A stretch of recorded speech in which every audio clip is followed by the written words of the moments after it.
Assalamualaikum warahmatullahi wabarakatuh. Halo sahabat Timun, berjumpa lagi di channel Timun Suri. Pada kesempatan kali ini Timun Suri akan membahas pria pembunuh berantai asal Jombang yang bernama Rian.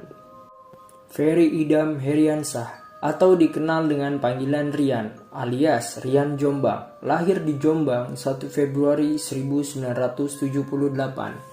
Adalah seorang pelaku pembunuhan berantai di Jakarta dan Jombang. Kasusnya mulai terungkap setelah penemuan mayat termutilasi di Jakarta. Setelah pemeriksaan lebih lanjut, terungkap pula bahwa Rian telah melakukan beberapa pembunuhan lainnya dan dia mengubur para korban di halaman belakang rumahnya di Jombang. Mau tahu kisah lengkapnya? Tonton video ini sampai habis.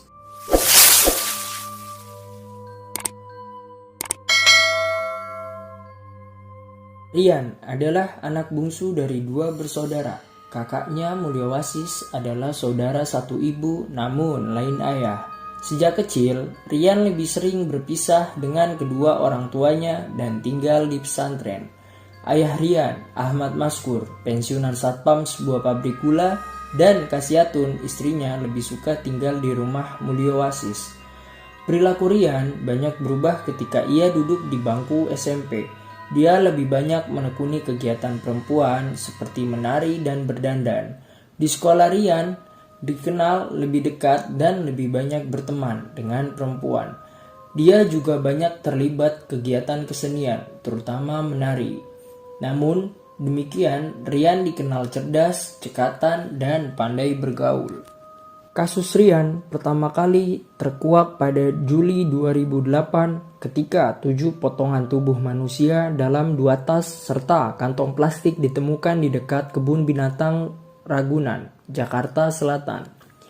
Potongan tubuh tersebut diketahui milik Heri Santoso, manajer penjualan di sebuah perusahaan swasta.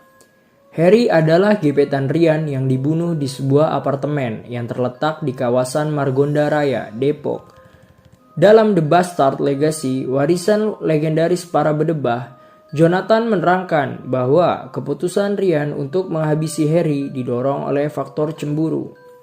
1 hari sebelum pembunuhan, Heri datang ke apartemen Rian. Setibanya di sana, Heri melihat foto Noval, pacar Rian. Heri yang tertarik dengan ketampanan Noval menggoda Rian agar merelakan sang kekasih tidur dengannya. Mendengar celetukan tersebut, Rian langsung murka. Keduanya lantas terlibat adu mulut sebelum akhirnya berlanjut ke baku hantam. Merasa terdesak, Rian pergi ke dapur dan mengambil pisau dan menusuk Heri tepat di ulu hati. Heri ambruk dan merintih kesakitan. Dalam kondisi tak berdaya, Rian menyeret Heri ke kamar mandi. Tubuhnya ditelentangkan, kepalanya dihajar dengan tongkat besi, dan Heri pun tewas. Dilanda kepanikan dan keinginan menghilangkan jejak, Rian lalu memotong tubuh Heri. Berbekal pisau, Rian memutilasi Heri ke dalam beberapa bagian, lutut, paha, tangan, alat vital, dan leher. Potongan-potongan itu lantas dimasukkan ke dalam tas dan kantong plastik. Rian kemudian memanggil taksi dan meminta sang supir mengantarnya ke Ragunan. Di sanalah kemudian ia membuang potongan tubuh korbannya. Usai melakukan aksi sadisnya, masih menurut The Bastard Legacy, warisan legendaris para bedebah, Noval datang ke apartemen Rian kepada sang pacar. Rian mengaku baru membunuh Heri. Tak hanya membunuh, Rian juga mengaku memboyong barang-barang berharga Heri, dari dompet hingga laptop. Keduanya lantas berfoya-foya dengan barang hasil rampasan itu. Selang beberapa hari kemudian, tim reserse Polda Metro Jaya menangkap Noval. Pasalnya, Noval teridentifikasi menggunakan kartu ATM milik Heri dan wajahnya terekam kamera ATM. Dari Noval pula, polisi berhasil menciduk Rian.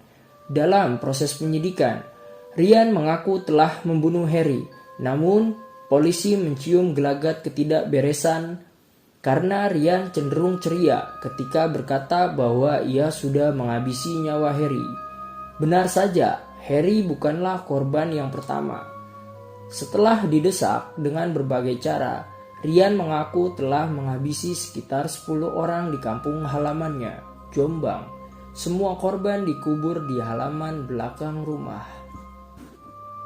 Pembunuhan di Jombang dilakukan Rian dalam kurun waktu 2006 sampai 2008. Berbeda dengan kasus Heri, aksi brutal Rian di Jombang didasari motif ekonomi.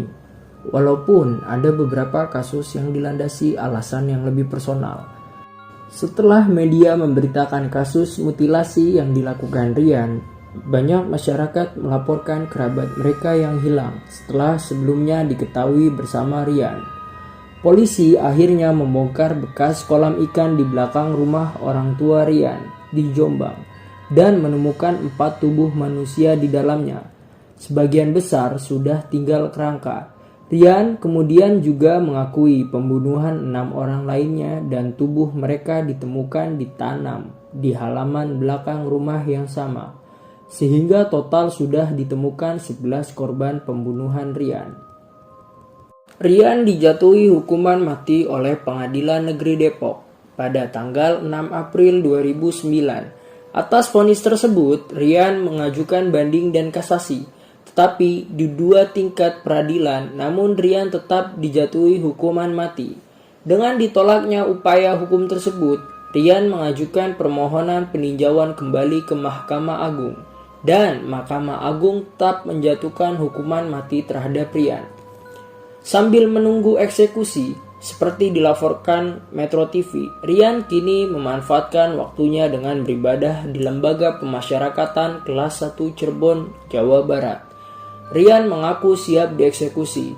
Ia menganggap itu sebagai tanggung jawab atas pembunuhan yang dilakukan pada 2008. Tapi ia memiliki satu harapan sebelum berada di depan juru tembak. Rian bicara sama saya. Dia mau melaksanakan puasa kifarat dulu, kata Kepala Lapas kelas 1 Cirebon. Itulah sekelumit kisah tentang pria pembunuh berantai alias Rian Jombang. Terima kasih untuk teman-teman yang sudah menonton video ini. Dan jangan lupa klik tombol subscribe dan nyalakan loncengnya. Sampai jumpa di video berikutnya.